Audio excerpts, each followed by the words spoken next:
Documento. Dale play a la información. Algún día no habrán diferencias religiosas, políticas ni culturales. Algún día los hombres que dirigen naciones construirán para evitar la destrucción. Mientras esperamos ese momento, los periodistas nos mantenemos presentes en el escenario mundial para llevarles a ustedes los principales hechos reseñados en profundidad, así como las aristas que permitan conocer las razones que mueven a países a alejarse del punto de encuentro que brinde paz a hogares y corazones. En esta segunda entrega de Documento Ucrania-Rusia, dos visiones, un conflicto, abordaremos una hora de imágenes, sonidos y testimonios de una guerra que cumple un año en pleno siglo XXI.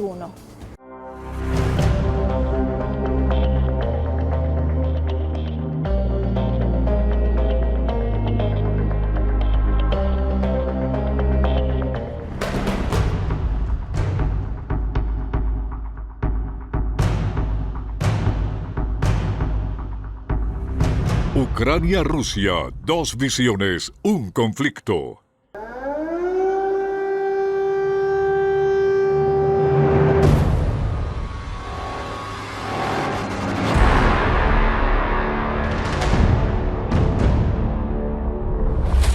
Han pasado casi 400 días desde que el mundo se despertó con una guerra, un conflicto bélico distinto a los que habíamos conocido, una guerra que inclusive ha llegado a las plataformas digitales, siendo seguida día a día alrededor del mundo, un evento cargado de dolor, armas de alta tecnología, una cifra inédita de 14 millones de desplazados y más de 8.000 muertes según Naciones Unidas. Se trata de un episodio devastador en la historia del que no se vislumbra una salida, al menos en el corto plazo. Desde hace más de un año, Ucrania y Rusia libran una dura batalla por el control de la región del Donbass, una estratégica zona limítrofe al este del territorio ucraniano.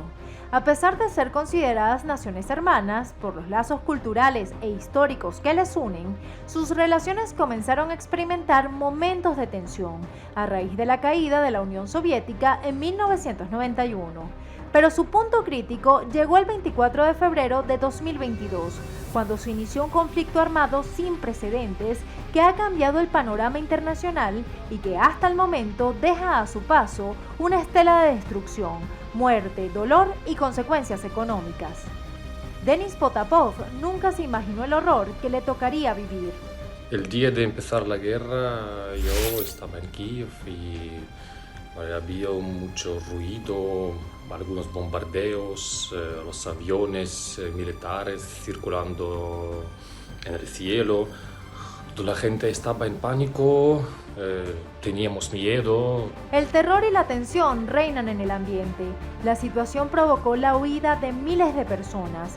Desde horas de la mañana se observaban a cientos de ciudadanos caminando desesperadamente, mientras que otros utilizaban sus vehículos para tratar de escapar de los ataques. Me encuentro ahora en la carretera que separa a nuestro primer país de Ucrania. Salimos hace varias horas y así más o menos se ve todo el tiempo. Está en oscuridad total. Y realmente lo que nosotros vivimos fue el desespero de las personas tratando de huir. Simplemente huyeron, estaban huyendo del país. Entonces estaban retenidos en las fronteras y se hacían largas filas de autos. Ante el temor de perder sus vidas, locales como estaciones de servicio, supermercados y cajeros automáticos se abarrotaron de personas que buscaban recursos para poder sobrevivir.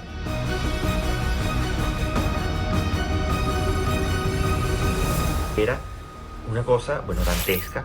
Encontramos allí un montón, pero cientos de vehículos ucranianos que ya esa misma mañana habían decidido marcharse. El tráfico era imposible.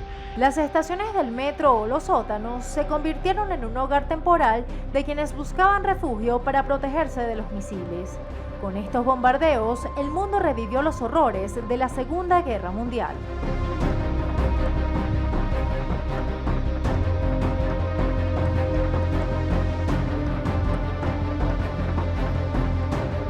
Este desolador panorama llegaba días después de que el presidente de Rusia, Vladimir Putin, anunciara la movilización de tropas de Moscú al este de Ucrania. Comenzaba así una operación militar especial para proteger a los habitantes de las zonas de Donetsk y Lugansk, alegando que sufrían abusos y genocidio por parte del gobierno ucraniano desde hace varios años. El mandatario ruso fue claro y emitió una contundente advertencia. Quien quiera que intente detenernos y crear más amenazas para nuestro país, para nuestro pueblo, debe saber que la respuesta de Rusia será inmediata y los llevará a tales consecuencias que nunca han enfrentado en su historia. Pese a no contar con el poderío militar de Rusia, desde el primer momento el presidente de Ucrania, Volodymyr Zelensky, aseguró que defendería su nación sin temor.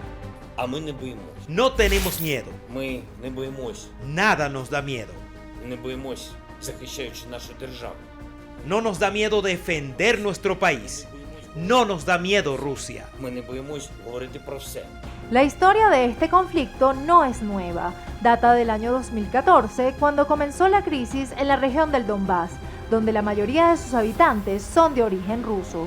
Según el señor Putin, esto ha hecho que él intente que tomara la península de Crimea, pero también que intente buscar hacia el este de Ucrania, donde hay algunas poblaciones que hablan ruso y que supuestamente quieren seguir siendo parte de Rusia, o quieren formar parte de Rusia. Hay que aclarar que Ucrania se encuentra dividida entre provincias del oeste, que son más nacionalistas y afines a Europa, mientras que las del este se identifican con Rusia. Precisamente, hace 9 años, separatistas prorrusos declararon a Donetsk y Lugansk como repúblicas independientes, lo que derivó en enfrentamientos con autoridades ucranianas en la región del Donbass, en un conflicto que hasta el momento ha dejado un saldo de 14.000 muertos y 30.000 heridos.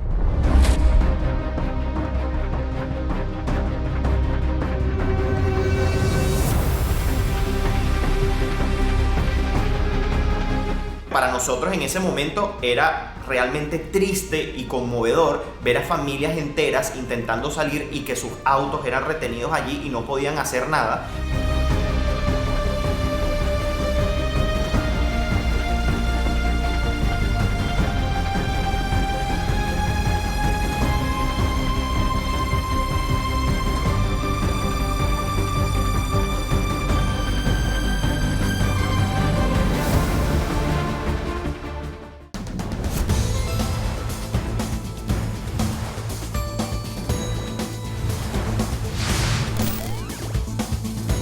Documento.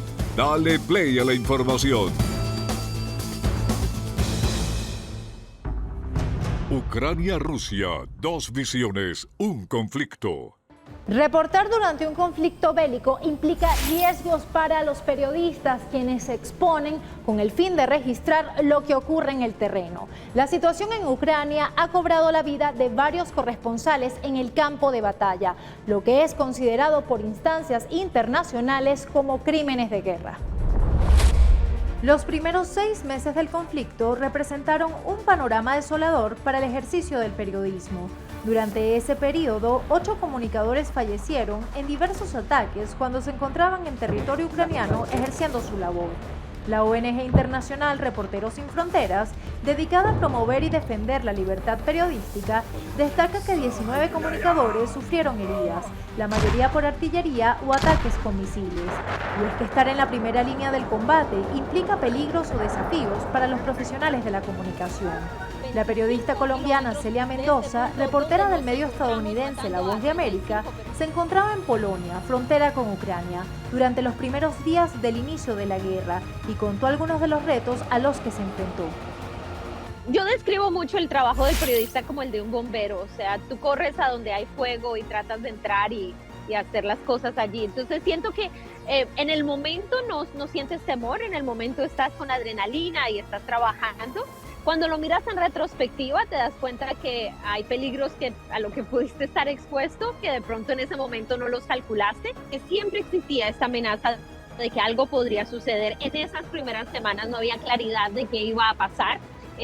Se registraron algunos movimientos peligrosos de parte de las partes que estaban dentro de Ucrania batallando. Hubo unos misiles que al parecer habían golpeado muy cercano a la frontera donde nosotros nos encontrábamos y esto generó tensión y Diversos entes internacionales como Naciones Unidas y la Organización para la Seguridad y la Cooperación en Europa recuerdan que un ataque para matar, herir o secuestrar a un periodista constituye un crimen de guerra. Hasta el momento se han contabilizado 46 agresiones que califican en esta categoría, lo que ha llevado a denuncias en la Corte Penal Internacional y ante autoridades ucranianas.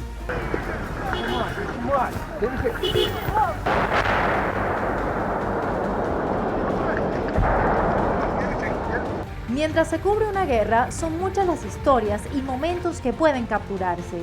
Así lo destaca el fotoperiodista español Alberto Hugo Rojas, quien tiene 20 años cubriendo conflictos internacionales, incluyendo Ucrania, donde pasó los últimos 3 meses. Mi trabajo está muy volcado en la infancia y en la mujer. Tiene un peso muy importante sobre la mujer en zonas de conflicto, crisis humanitaria o migratoria. Y esta guerra, si en otras fue muy dura ver a mujeres y niños morir, en esta fueron las abuelas y estaban dispuestas a morir bajo las bombas. ¿Dónde voy a ir?, te decían estas abuelas. Muchas fotografías o vídeos es un segundo que te lo encuentras, ¿no? Entonces tratas de captar ese momento. Mientras esto ocurría en Ucrania, al otro lado del país, miles de personas lograban salvar sus vidas, haciendo una parada en Polonia con lo poco que pudieron sacar de casa antes de que las bombas rusas cayeran.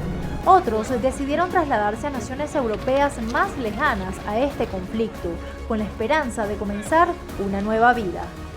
Sabemos que había una crisis, pero lo que empezamos a ver fue una gran cantidad de personas que cruzaban día y noche por esta frontera con bajas temperaturas, bebés, mujeres embarazadas, personas adultas, las cuales no hablan polaco, no hablaban inglés y que estaban siendo desterradas de su casa, y esto obviamente generó un montón de cosas en esa frontera que cambió completamente lo que se vivía allí. Periodistas como Juan Camilo Merlano fueron testigos de lo que se considera es el peor éxodo de migrantes en el viejo continente en las últimas décadas, algo que calificó como impactante.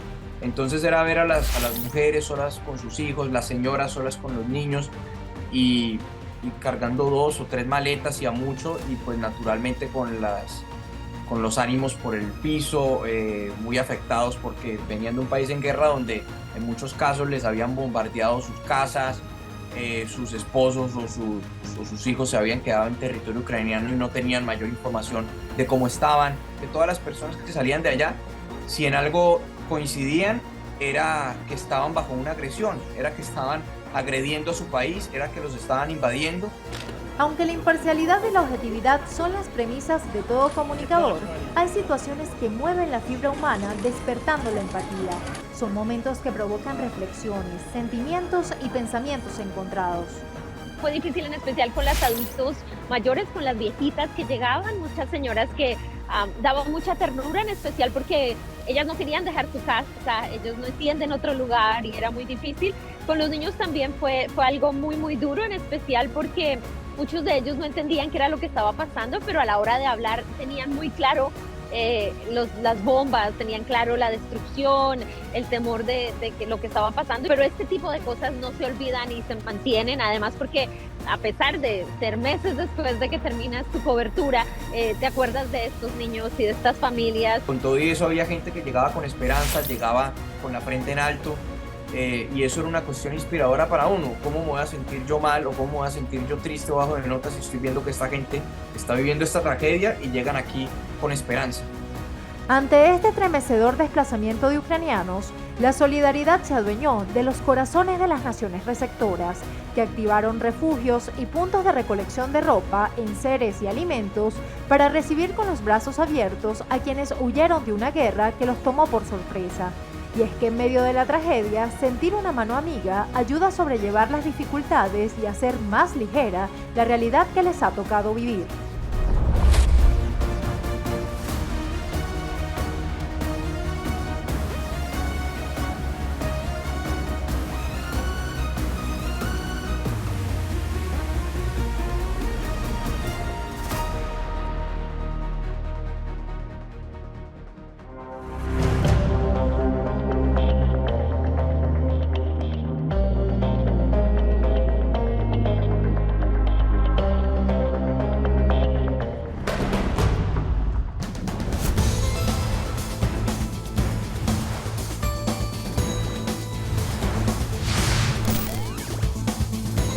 Documento.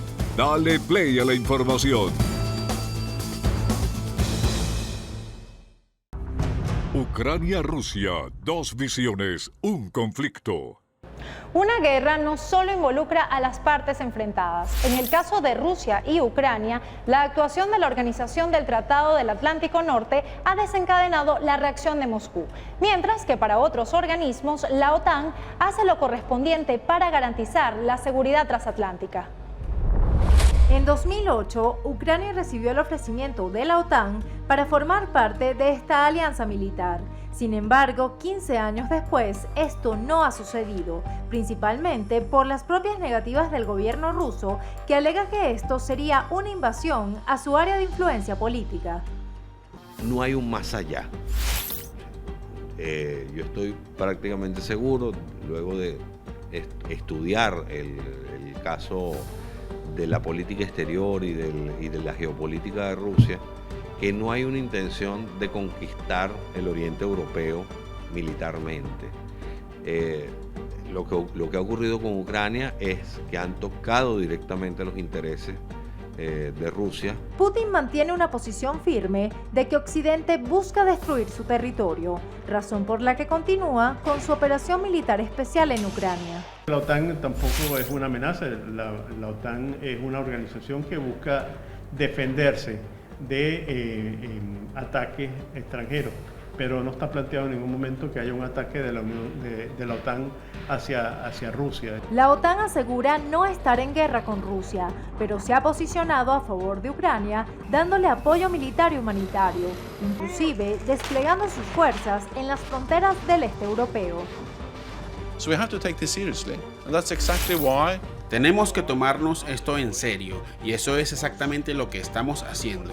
Y ahora vamos a desplegar las fuerzas de respuesta de la OTAN por primera vez en una defensa colectiva.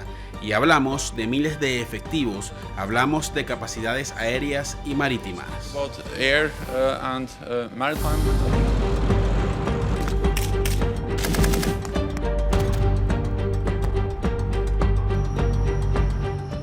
Representantes del gobierno ruso rechazan el apoyo que la OTAN ha brindado a Ucrania en este conflicto. El Kremlin sostiene que sus motivos sobre la operación militar serán defendidos en los entes internacionales.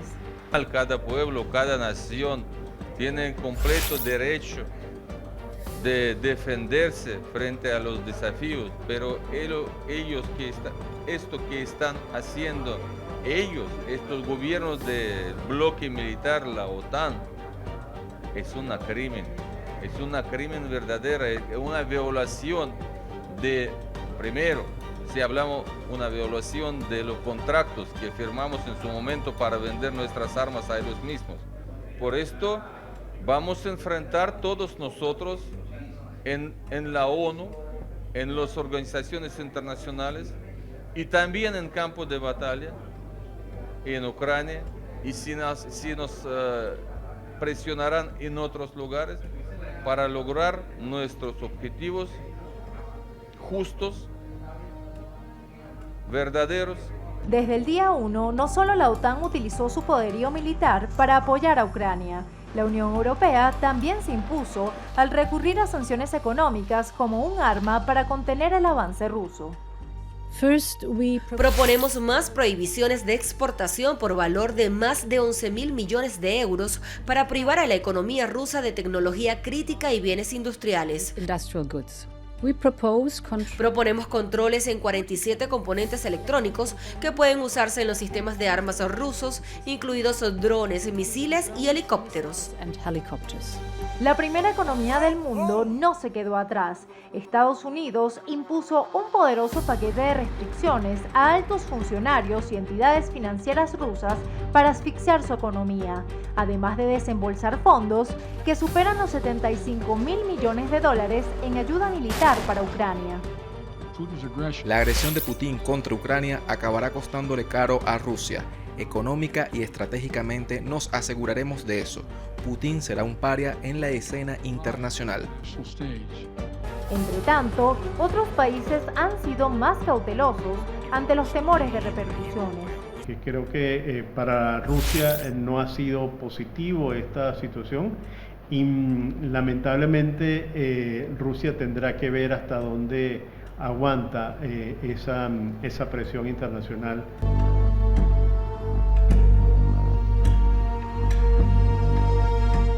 La guerra también trajo consecuencias en el panorama mundial. Crisis energéticas, de alimentos y economías golpeadas por la inflación han sido el resultado del choque entre Rusia y Ucrania.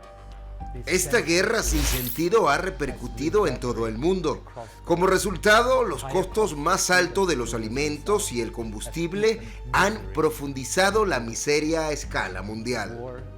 Pero las grandes víctimas de la invasión a Ucrania son los civiles. Según Naciones Unidas, más de 8.000 personas han muerto, 14 millones han sido desplazadas y cerca de 18 millones de ciudadanos necesitan urgentemente asistencia humanitaria. Los civiles fueron asesinados en sus hogares y mientras simplemente intentaban satisfacer sus necesidades esenciales, como recolectar agua y comprar alimentos. Alrededor del 90,3% de las bajas civiles fueron causadas por armas explosivas, con efectos de área amplia, incluidos proyectiles de artillería, misiles de crucero y balísticos, y ataques aéreos. La mayoría ocurrió en áreas pobladas.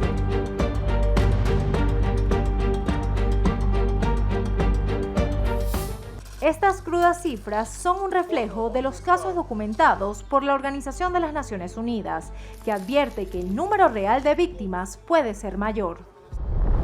Hay una matanza horrible allí, hay imágenes que no se pueden ver en los medios tradicionales, que uno ve por redes sociales, donde ves campos sembrados de cadáveres, tanto de ucranianos como de rusos, pero cientos.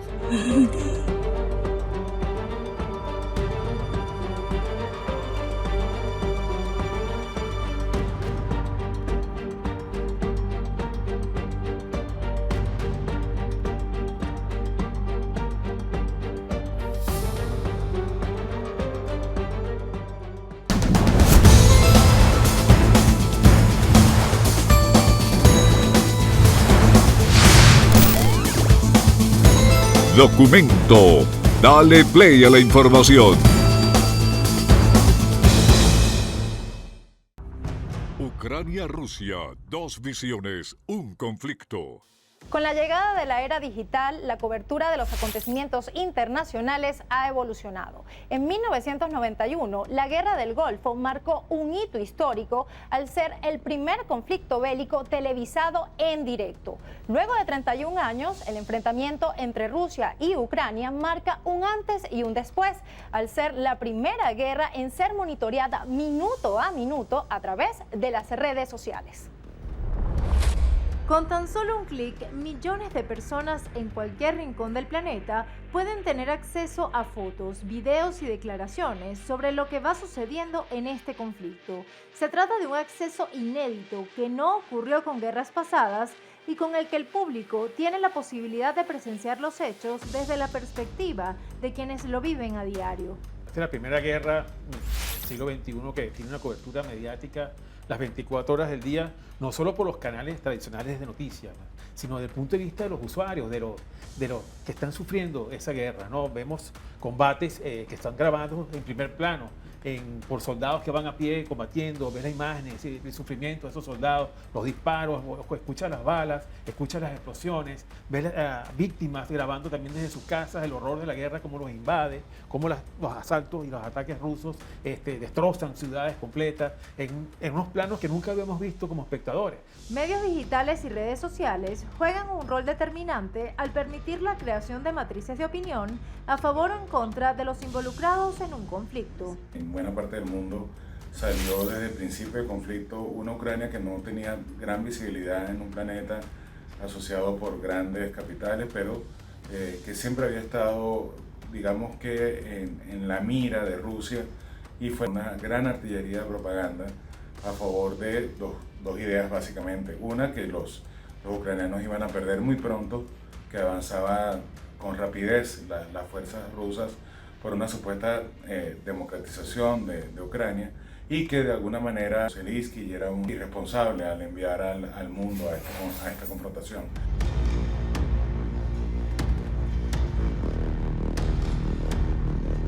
Tanto Ucrania como Rusia no solo se han valido de las armas, sino que están recurriendo a las redes sociales como una estrategia para posicionarse e informar sobre sus avances. Pero este bombardeo diario de contenido puede desencadenar en un panorama de desinformación, acompañado de la propagación de noticias falsas. La primera víctima en esta guerra siempre es la verdad. La primera que pierde vigencia, la que vemos una guerra de partes, de lado y lado, y entre eso uno como periodista tiene que escarbar, verificar, tratar de comprobar que lo que se está diciendo es lo que realmente está ocurriendo. Gracias a Dios hay herramientas pues, en las mismas redes sociales que te permiten, por ejemplo, geolocalizar imágenes que tú sabes que se grabaron en el sitio donde dicen que se están grabando o desmentir si no fue así. También hay imágenes que te permiten, o instrumentos que te permiten revisar imágenes que fueron del pasado y que están utilizando, haciéndolo pasar como el presente, y tú puedes también descartar. Ante el auge de diversas fuentes de información que se han multiplicado en esta época de tecnología, los periodistas insisten en verificar las informaciones que llegan a diario sobre Ucrania en las cuentas oficiales. Lo que tratamos es de informarnos a través de fuentes directas, ¿no? Justamente en Telegram, que es una red social rusa, ahí hay muchas cuentas ucranianas directas del gobierno, de soldados, de comandantes. Igual del lado ruso hay publicaciones que uno utiliza y verifica, ¿no? Con la parte ucraniana cuánto hay de verdad, cuánto hay de mentira, y uno trata de orientar también la información. El gran tema aquí sería cómo permitir que las redes sociales más bien sean la vía para que algunos mensajes de urgencia salgan. Y aquí, lo han dicho algunos analistas, los ucranianos han tenido muchísimo valor y han logrado que una buena parte del mundo libre por lo menos goce de imágenes de primera mano y de situaciones que sí han ocurrido en el marco de este conflicto en su territorio. Precisamente la facilidad e inmediatez que ofrece el Internet y la variedad de aplicaciones tecnológicas ha permitido la creación de contenido digital que retrate el antes y el después de la situación en Ucrania. Tal es el caso de dos youtubers venezolanos, quienes se encontraban en Kiev a mediados de febrero del año pasado y pudieron presenciar, capturar y compartir sus vivencias y los momentos tanto de calma como de tensión justo al estallar la guerra. Nosotros llegamos un par de días antes de comenzar todo este conflicto, de comenzar la invasión rusa, y pues realmente el ambiente en este país era de total calma. No había ningún motivo aparente para estar en alerta, ni siquiera para los propios ciudadanos. Les preguntábamos acerca de todo el conflicto que se estaba viviendo en el área del Donbass y te decían como que, bueno, sí, eso está allí, está latente, pero nosotros realmente no nos vemos afectados. También pasamos la noche en territorio ucraniano, un poco nerviosos, pero no demasiado. Se sentía se estaba relajado, a pesar de todo. Los ucranianos estaban bastante tranquilos en ese momento.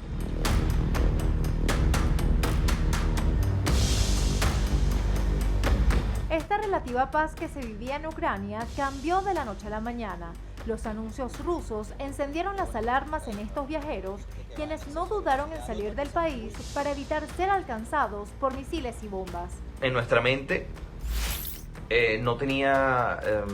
no era realmente posible que fuese a estallar la guerra mientras nosotros estábamos allí, sino yo esperaba que al menos pasaran unas cuantas semanas, ergo meses, pero lamentablemente así que nos agarró allí. Gracias a Dios y para suerte de nosotros decidimos salir de Ucrania en el momento justo, porque esto nos permitió salir con mayor facilidad y teníamos alquilado un carro con placas moldavas. Esto nos permitió circular sin ningún problema a través de las fronteras porque llevábamos toda nuestra documentación necesaria para poder hacerlo. Pero para los ucranianos esto no fue tan fácil porque no se esperaban toda esta situación. Obviamente, para tú salir de un país y poder transitar hacia otro por carretera necesitas una serie de permisos y una serie de documentación, sobre todo del vehículo, cosa que los ucranianos no tenían. Observen lo que está pasando, estamos en la frontera entre Transnistria y Moldavia. Observen esto.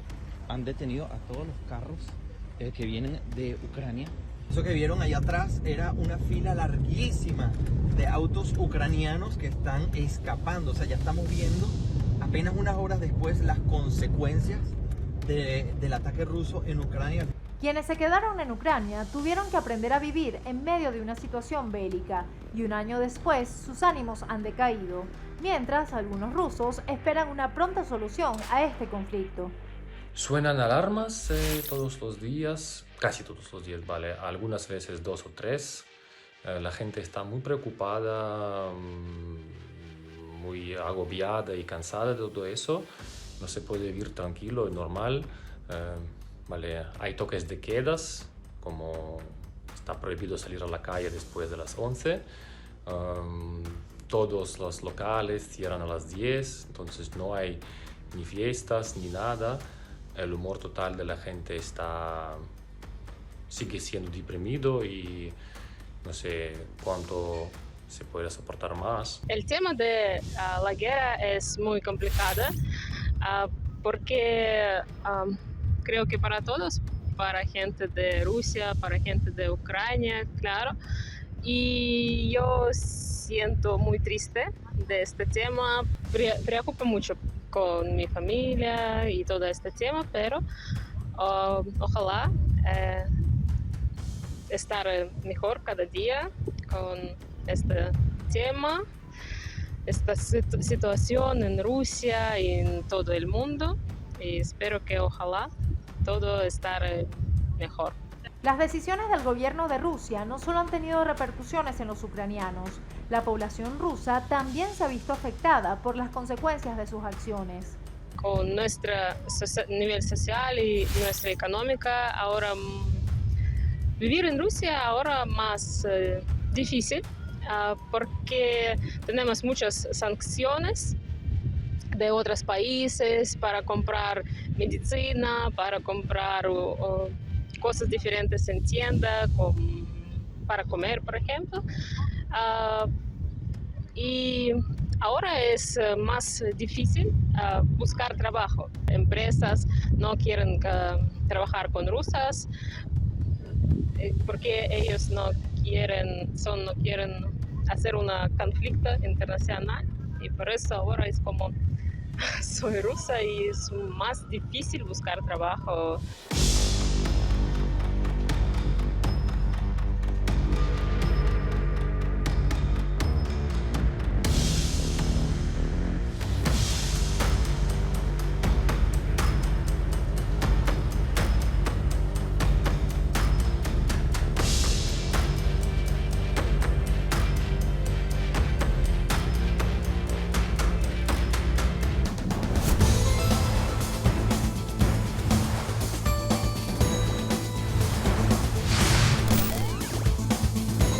Documento.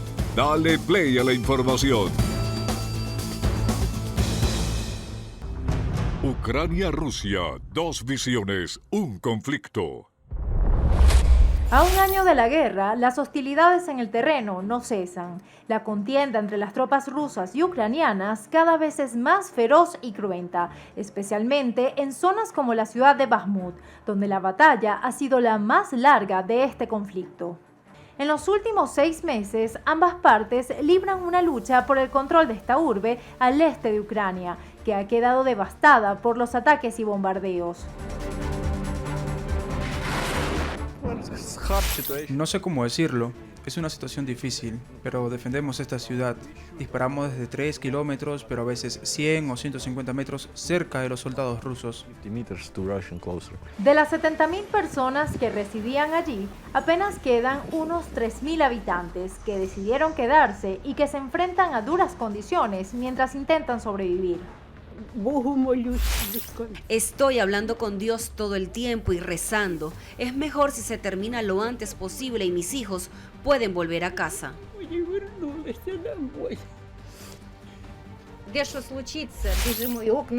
Cuando sucede algo, todos corren para cerrar la ventana y ayudar a todos. No queda mucha gente aquí, pero algunos de nosotros todavía vivimos aquí. Algunos no tienen suficiente agua. La guerra es mucho más que cifras de muertes. Está llena de decisiones, de rostros que se vieron con amor y que hoy deciden empuñar las armas, arriesgándolo todo por una lucha superior. Hoy contaba la historia de una muchacha de 30 años que fue con su esposo a combatir en unas trincheras que están cerca de Bakhmut, que es el epicentro de batalla ahorita entre Rusia y Ucrania. Un proyectil ruso golpeó su trinchera y ella sufrió graves heridas. Su esposo caminó cargándola en un hombro, casi 3 kilómetros hasta el punto de evacuación de los heridos de Ucrania. Y ella llegó viva allí, pero a las horas murió víctima de sus heridas. Están allí cumpliendo con su deber, no solo con su patria, sino con su amor personal de pareja, de acompañarse hasta el final. Y fue un amor de guerra, una guerrera hasta el final. Ucrania y Rusia se empeñan en una victoria en Bakhmut, aunque analistas internacionales consideran que ese territorio no cuenta con importancia geoestratégica. Se volvió una ciudad, una especie de guerra, de Primera Guerra Mundial, una guerra de trincheras, donde ambos ejércitos están uno frente al otro, metidos en trincheras, metidos bajo tierra, combatiéndose, disputándose cada metro de terreno. Los informes de inteligencia británica hablan hasta de 30.000 hombres que ha perdido Rusia solamente en estas últimas 2 semanas en combates en Bakhmut. Eso habla de un asalto masivo que ha tenido algunos resultados porque ha logrado capturar algunas partes, algunos sectores de Bakhmut, pero Ucrania sigue resistiendo allí, pese a que solamente tiene una carretera con que alimentar la logística, enviar alimentos, enviar municiones. Bakhmut es ahora escenario de un fuerte combate, pero meses atrás, otros lugares ya habían sido testigos de la destrucción que ocasiona la guerra.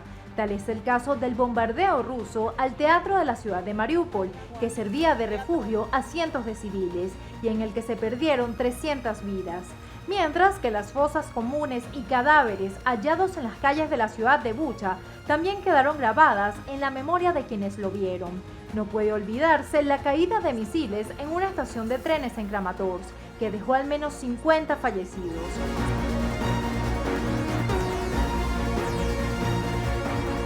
En estos meses de guerra, el uso de armamento ha sido clave para ambos bandos a fin de contrarrestar la ofensiva contraria. Ucrania ha solicitado apoyo de Estados Unidos y otros países occidentales para reforzar su arsenal. Una ayuda que incluye sistemas de cohetes de artillería, cañones, carros blindados, lanzacohetes, drones y tanques Leopard 2 de fabricación alemana. En medio de este conflicto, la Corte Penal Internacional avanza en su investigación sobre crímenes en la guerra en Ucrania, anunciando sus primeras medidas. El tribunal emitió 2 órdenes de captura contra el presidente ruso Vladimir Putin y otra funcionaria rusa por sus presuntas responsabilidades en la deportación ilegal de niños ucranianos hacia Rusia. Los jueces han revisado la información y las pruebas presentadas por el fiscal y han determinado que existen acusaciones verosímiles contra estas personas por los presuntos delitos. La CPI está haciendo su parte del trabajo. Como Tribunal de Justicia, los jueces emitieron órdenes de arresto. La ejecución depende de la cooperación internacional.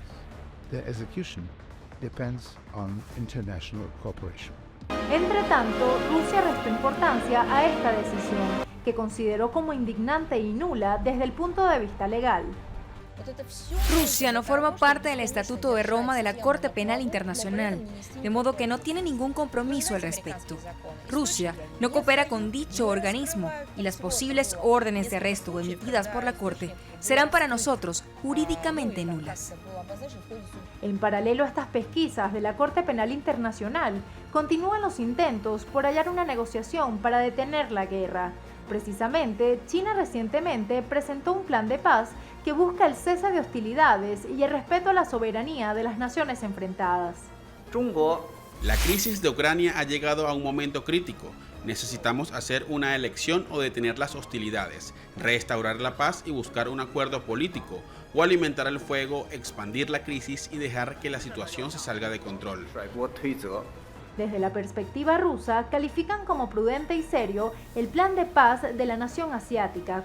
Es una visión global que, respetamos mucho y lamentamos que el Occidente y los Estados Unidos y el mismo Zelensky lo negó, porque nos confirma que la realidad es que ellos no quieren el diálogo, ellos quieren seguir con este conflicto bélico, militar. La reciente visita del presidente chino Xi Jinping a Moscú ha marcado un paso en la dirección que el gigante asiático está tomando a fin de cumplir un papel constructivo para promover conversaciones de paz en Ucrania.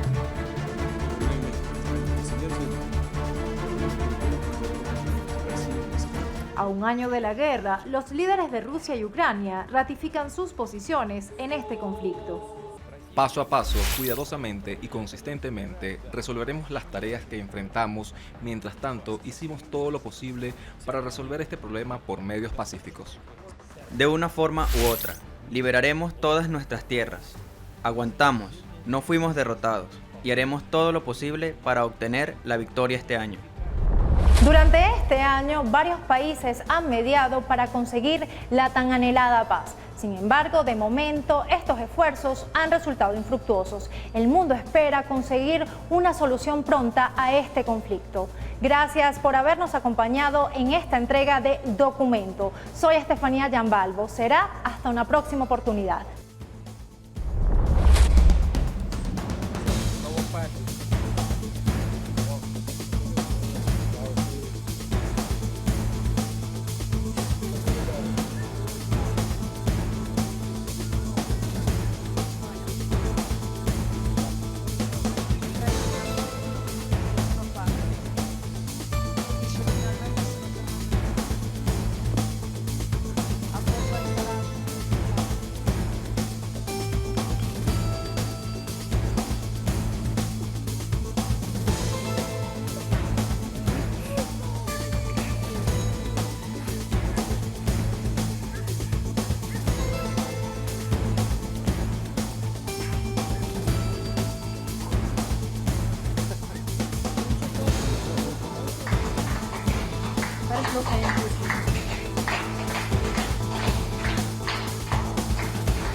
Ucrania-Rusia, dos visiones, un conflicto.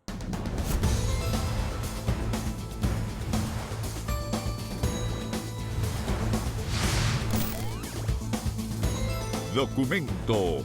Dale play a la información.